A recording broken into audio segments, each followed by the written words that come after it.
Candi Banyunibo.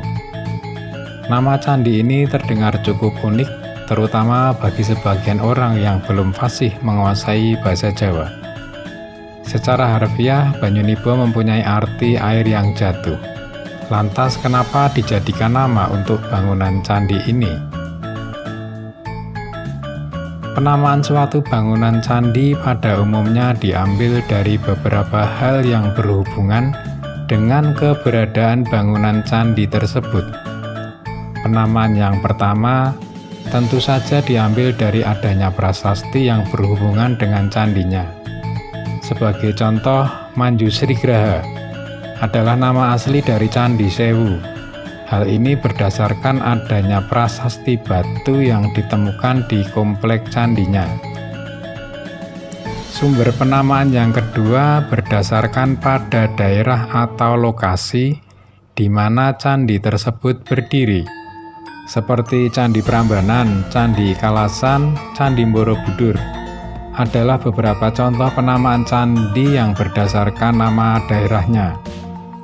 Sedang penyebutan nama Candi Sewu, Candi Loro Jonggrang, dan juga Candi Barong adalah penamaan candi berdasarkan kebiasaan masyarakat sekitar dalam menyebut bangunan candinya.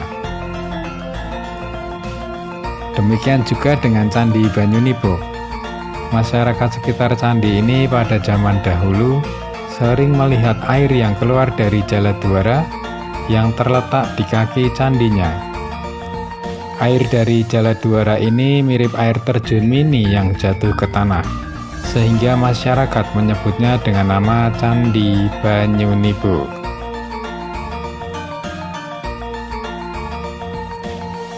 Candi Banyunibo adalah candi yang bercorak Buddha, yang didirikan pada masa Mataram kuno. Atap Candi Banyunibo ini tidak ada duanya di Indonesia, sehingga sebagian orang beranggapan atap candinya dibangun ulang tidak sesuai dengan bentuk aslinya. Atap Candi Banyunibo memang unik dan langka. Atap ini berbentuk bingkai Padma atau sisi genta, dengan bagian paling atas ditempatkan sebuah setupika atau dagoba.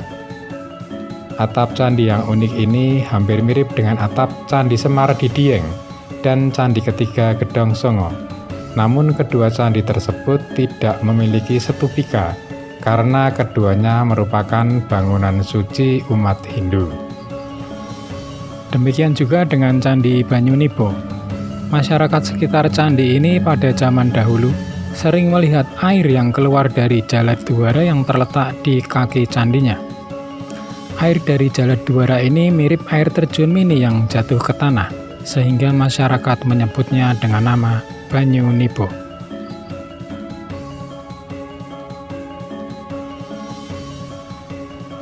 Terlepas dari kontroversi bentuk atap Candi Banyunibo, candi ini sangat menarik untuk dikunjungi.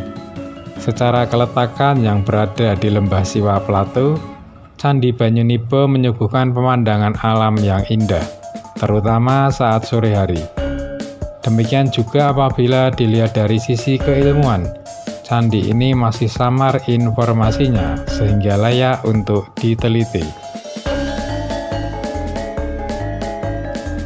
Candi Banyunibo merupakan gugusan candi yang terdiri dari satu candi induk dengan 6 candi perwara.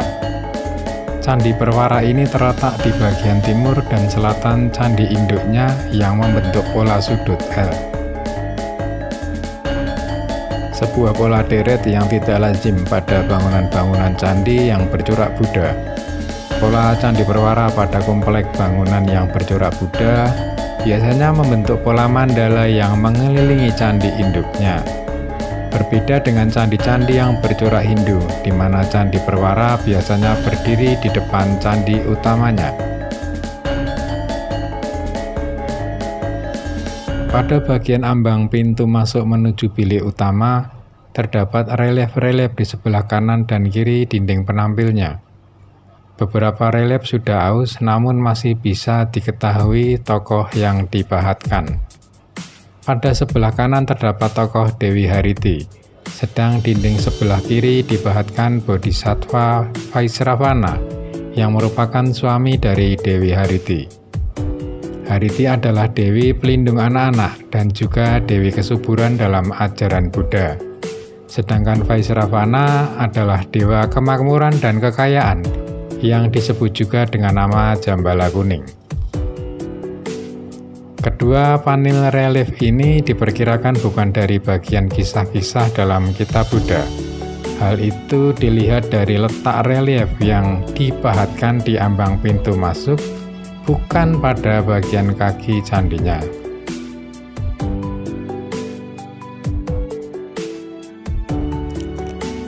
Memasuki ruang utama Candi Banyunibo, kita hanya bisa melihat relung-relung kosong tanpa arca. Di atas relung dangkal dipahatkan relief kala, dan di beberapa bagian dindingnya juga terdapat relief-relief tokoh manusia. Selain itu terdapat jendela kecil, sehingga ruangan bilik utama ini tidak terlalu gelap.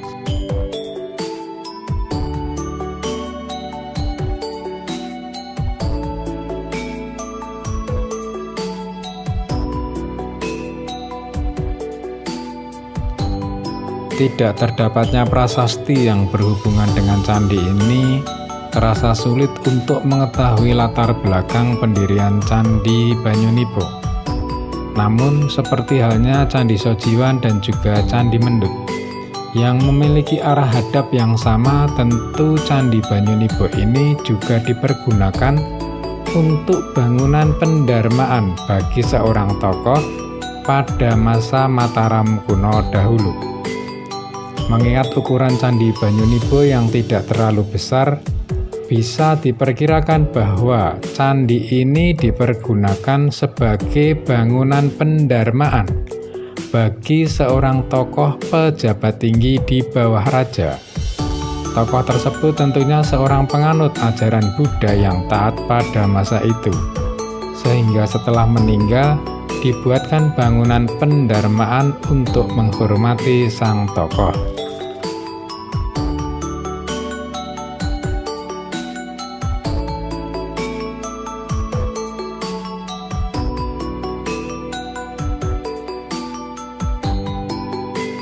Bisa diperkirakan tokoh yang didarmakan di Candi Banyunibo ini adalah tokoh pada masa pemerintahan Rake Panangkaran hingga Rake Garung saat menjadi raja. Raja-raja tersebut adalah penganut aliran Buddha pada masa Mataram kuno, kecuali Rake Warak yang menggantikan Rakai Panaraban menjadi raja keempat. Sebagai salah satu bentuk bakti kepada raja, para pejabat di bawah raja tentu akan mengikuti ajaran yang dianut oleh sang maharaja. Demikian juga dengan tokoh di Banyunibo ini. Namun tokoh tersebut hingga kini masih misteri, seperti misteri air yang jatuh menetes di Candi Banyunibo. Salam budaya.